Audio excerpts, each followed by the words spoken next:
న్యాయమైన డిమాండ్లు నెరవేర్చాలని కోరుతూ అంగన్వాడీలు గత 41 రోజులుగా ఆందోళన చేస్తున్నారు.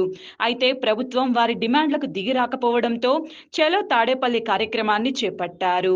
ఈ కార్యక్రమాన్ని పోలీసులు అడుగడుగునా భగ్నం చేశారు. దీనిలో భాగంగా ఎర్రగొండపాలెంలో అంగన్వాడీల టెంట్లను తొలగించారు. వారిని పోలీస్ స్టేషన్లకు తరలించారు.